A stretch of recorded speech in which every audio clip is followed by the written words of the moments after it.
Raiva é isso que move Kank. Raiva que queima tão forte que é quente o suficiente para derreter até mesmo uma rocha. Essas foram palavras de Shou Paranaki. É isso aí, roda a vinheta!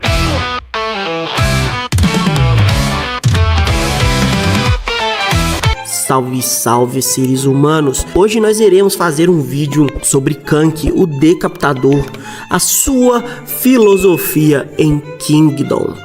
Bom, se você não viu o vídeo sobre o personagem, ele tá aí na playlist dos 6 grandes generais de King, mas este vídeo é para falar especificamente sobre Kank, aí a sua filosofia. Preciso me aprofundar muito porque se você chegou até esse vídeo, provavelmente você sabe quem foi Kank. Você sabe o que o Kank fez e você sabe o porquê dele ter o título O Decapitador. Bom, mas e hoje nós iremos nos aprofundar no assunto sobre o que movia Kank de verdade. Kank é mostrado na obra como um homem vil, incapaz de ter compaixão com pessoas que não estão no seu bando. Kank é um homem completamente repugnante, capaz de fazer atos atrozes que são muitas vezes repudiados por todos. Ele, literalmente, é um vilão em qualquer outro arco. Mas como vemos ele da perspectiva de King, Kank ele não pode ser retratado como um vilão, já que ele está ajudando o nosso grande reino de King a se unificar. Kank, ele com certeza, talvez até este presente momento, foi o general mais forte já visto durante toda a obra de Kingdom. Muitos vão falar que eu estou errado, porque existem generais como Moubu, Yousen ou até mesmo Hiboku, mas Kank realmente era muito superior a todos eles. Kank ele não só dominava a arte da guerra em si, usando meios psicológicos e até mesmo formas brutais de ganhar uma batalha, como também tinha completamente o entendimento do campo de batalha. Kank muitas vezes é mencionado na obra como um gênio no que ele faz, justamente por nunca ter feito uma escola militar, nem nada do tipo, e ainda assim ser alguém capaz de rivalizar com aqueles que viveram da guerra desde sempre. Kank, ele não tem medo de fazer o que ele acha necessário para ganhar uma batalha, ao contrário de outros generais que possuem limites e moral. Kank, ele não tem essa limitação, justamente pela sua linha de pensamento. Kank teve uma infância difícil e uma vida nada agradável. Então ele começou a odiar as pessoas, mas normalmente muitos virariam seu ódio para as pessoas que estão no topo, aqueles que são tão ricos e poderosos que muitas vezes eles fazem atos tão horripilantes e não são punidos por isso, justamente porque eles possuem status, fama ou muitas vezes porque eles são membros de alguma família importante. Mas Kank é diferente. Kank ele não odeia essas pessoas, ele mesmo diz que essas pessoas são irrelevantes para ele. Kank odeia são as pessoas que estão no meio. O que isso quer dizer? Como assim Kank odeia quem está no meio? Ele deixa bem explicado que as pessoas que são da última camada, elas não podem fazer mal a ninguém. No máximo, são ladrões ou miseráveis, muitas vezes incapazes de fazer um mal de fato. Os ladrões por si só estão na última camada, justamente porque são incapazes de fazer qualquer outra coisa a não ser roubar. Alguns podem formar bandos perigosos, outros apenas vivem de roubar e fugir. As pessoas que estão no topo, elas não precisam se preocupar com pequenices da vida, justamente porque elas estão no topo. Então qualquer coisa abaixo delas é irrelevante. Isso faz com que elas tenham uma carta branca para praticar o mal ou praticar o bem. Ela pode ser uma pessoa completamente horrível, capaz de atos abomináveis, ou ela pode ser uma pessoa extremamente bondosa. Isso varia de pessoa para pessoa que está no topo. Porém, o verdadeiro vilão na visão do Kank é quem está no meio, que são as pessoas que acham que por não estarem embaixo não são afetadas pela pobreza e pelo fato de não estarem no topo, as pessoas do topo não lidam com elas como lidam com as pessoas de baixo.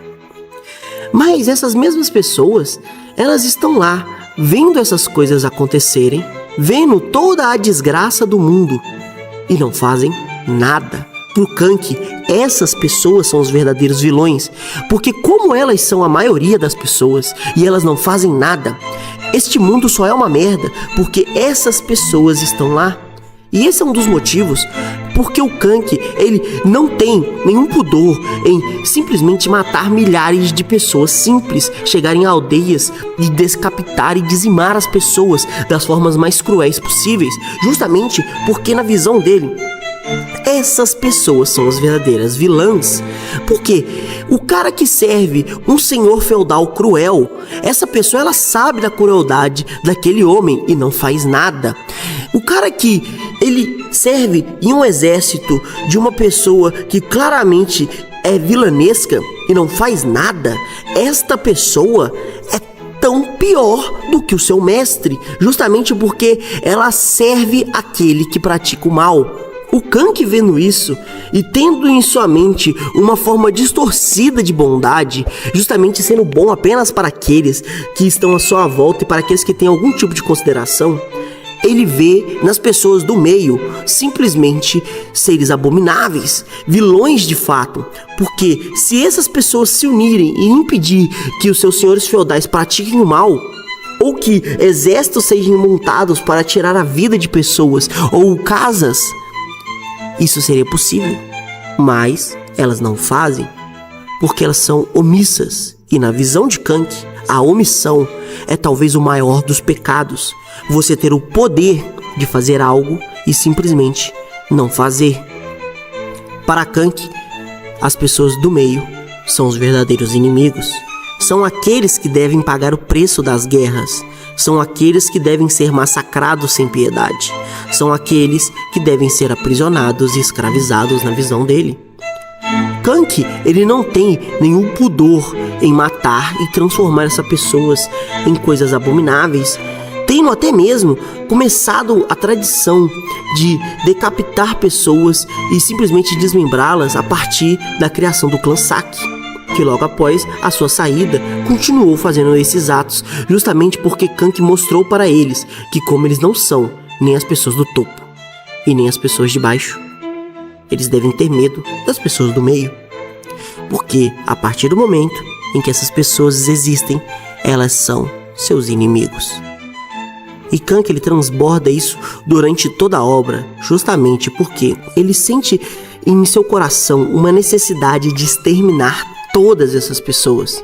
É por isso que o Kank não impede as pessoas de seu exército de saquearem, destruírem ou até mesmo tirar a vida de pessoas que estão apenas tentando viver as suas vidas em meio a estados em guerra.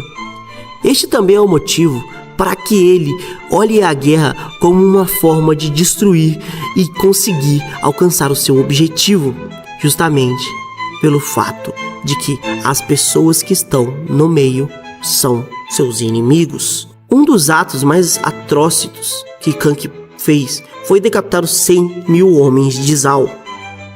E até o próprio rei de Qin teve que ir ao encontro de Kank, onde que o Kank, após ouvir o rei falar coisas que são prisioneiros de guerra, que eles precisavam ter honra mesmo ali, e Kank diz: por quê? Você me fez matá-los. Você é o culpado deles estarem mortos. Você é a pessoa do topo que pegou as pessoas do meio e obrigaram elas a lutar. Você girou a maior roda de guerra possível. Eu não sou aquele que empurra a roda. Eu sou apenas aquele que faz com que ela continue girando. E Kank, ele demonstra isso o tempo inteiro. Ele simplesmente odeia quem está no meio. Porque sem essas pessoas não haveriam exércitos, não haveria senhores feudais cruéis, não haveria escravidão e não haveria fome.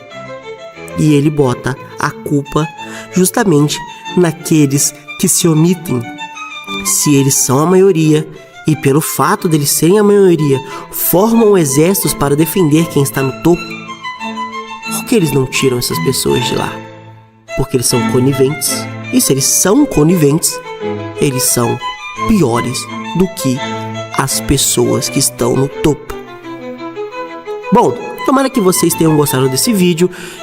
Se você não gostou, deixa o seu dislike. Se você gostou, deixa o seu like. E como eu digo, se você assistiu até agora, muito obrigado. Se você não assistiu, vai se fuder. É isso aí, valeu e falou!